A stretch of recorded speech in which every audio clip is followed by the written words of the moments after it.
It's an honor to be part of this Days of Remembrance Commemoration. A survivor of Auschwitz wrote that after the Jews were led into the gas chambers, the steel doors were sealed and the gas was turned on. They had only 3 minutes to live.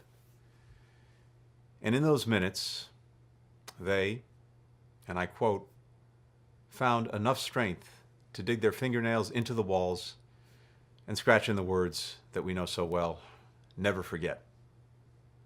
Never forget. Their final living act was to warn us, to tell us to remember. So why is it that we must remember? Well, we remember to honor the lives of the 6 million Jews, as well as the Roma and Sinti, Slavs, disabled persons, LGBTQ, and other individuals, and so many others who were murdered by the Nazis and their collaborators. We remember to recognize the innate dignity of those killed and those who survived, something their killers sought to strip away with each dehumanizing act. We remember that before those people were victims, they were girls and boys, women and men, with distinct lives and hopes. They had unique ways of walking and speaking and laughing. As we saw in the footage shared, they ice skated, they sat on their parents' shoulders, they ate picnics outside. And we remember not only what happened, but also how it was allowed to happen. We remember to look at the institutions and societies we're part of, and to understand better what they did and what they did not do. We remember to learn, and we learn so that we do not repeat. The United States Holocaust Memorial Museum currently has an exhibit called Americans in the Holocaust. One story it highlights is about a man at the State Department named Breckinridge Long. He was appointed in 1939 by President Roosevelt as Assistant Secretary of the Special War Problems Division, a unit created after Hitler invaded Poland. Long oversaw immigration and refugee policy for countries impacted by the war, including the issuance of visas. He had immense power to help those being persecuted. Yet as the Nazis began to systematically round up and execute Jews, Long made it harder and harder for Jews to be granted refuge in the United States. He established onerous security checks, claiming they were necessary to prevent enemy spies from infiltrating the United States, even though there was no evidence that refugees posed that risk. Long didn't hide what he was doing. He wrote it up in official cables. One from June 1940 read, "We can delay and effectively stop for a temporary period of indefinite length the number of immigrants into the United States. We could do this by simply advising our consuls to put every obstacle in the way and to require additional evidence and to resort to various administrative devices which would postpone and postpone and postpone the granting of visas." End quote. Postpone and postpone and postpone, as the Nazis continued to kill and kill and kill. People working desperately to get Jews out of Europe didn't see Long's cable, but they felt its impact. Margaret Jones, an American Quaker trying to help Jews escape from Vienna, wrote this after a dispiriting meeting with the U.S. consul in Zurich, and I quote, "We cannot continue to let these tragic people go on hoping that if they comply with every requirement, if they get all the special documents required, they may just possibly be the lucky ones to get visas, when we know that practically no one is granted visas in Germany today." End quote. And yet, Jews went on hoping and trying, even as only a tiny fraction were granted visas. Assistant Secretary Long did still worse. He blocked cables with reports of the mass killing, which would have increased pressure for America to take in more Jews. He lied to Congress.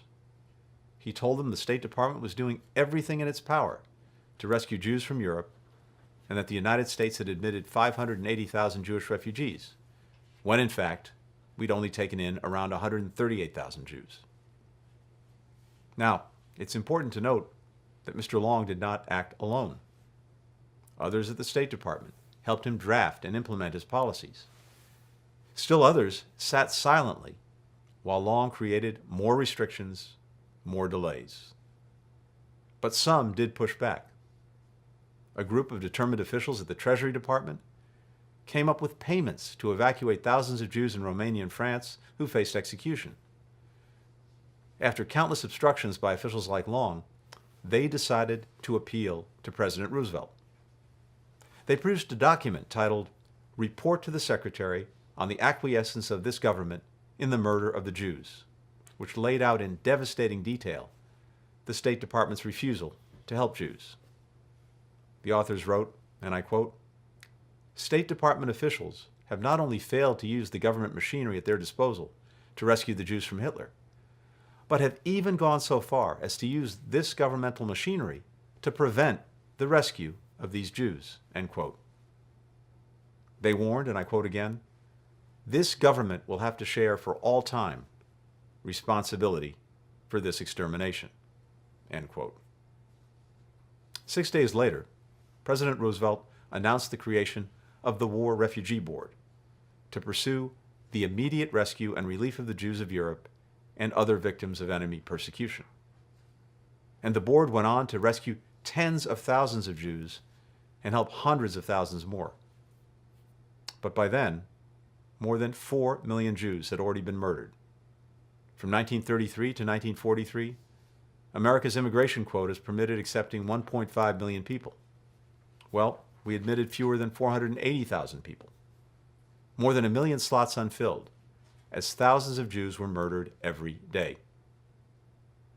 Never forget, the words scratched into the walls of the gas chambers tell us. I hear that warning as the current Secretary of State, leading the institution where Breckinridge Long and others once used the levers of government to do harm. We must never forget the way individuals can make entire systems, from top to bottom, tilt toward the inhumane. How the sanitized language of cables, briefings, and regulations can be used to turn away people we should be helping. And we must not forget that individuals, armed with the truth in their convictions, can use those same mechanisms to save lives. The Treasury officials who found a way to help evacuate thousands of Jews. Margaret Jones, who submitted one visa application after another in a system rigged to say no because she understood what it would mean to get just one yes. The American GIs, who put their lives on the line to fight the Nazis and whose eventual victory saved so many lives. Lives like that of the teenage boy who saw those words scratched into the walls of the gas chambers in Auschwitz, convict B1713. That boy was my stepfather, Samuel Pizar. He had twice been sent to those gas chambers and managed to escape his death sentence, the second time by picking up a pail and brush and pretending he'd been sent to scrub the floors.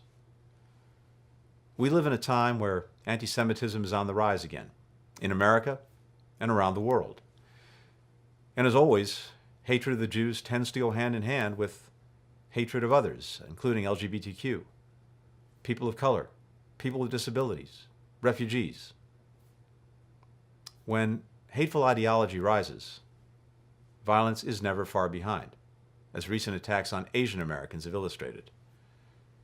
A few weeks ago, the Director of National Intelligence issued a report that racially or ethnically motivated violent extremists present the most lethal threat of domestic violent extremism in America today. It's no surprise that many of these extremists deny the Holocaust.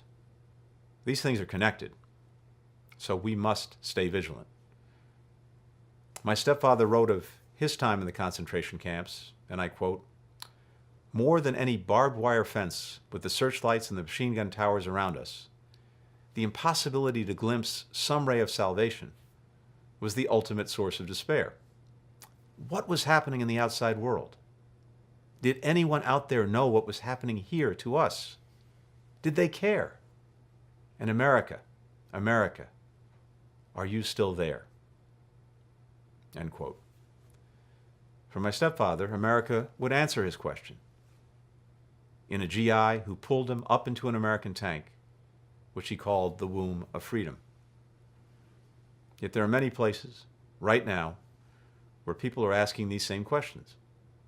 People imprisoned in modern-day internment camps because of what they worship or believe, or tortured for speaking up against tyranny, or persecuted simply because of who they are. On this day, we remember the hands clawing into the walls and the warning they left behind.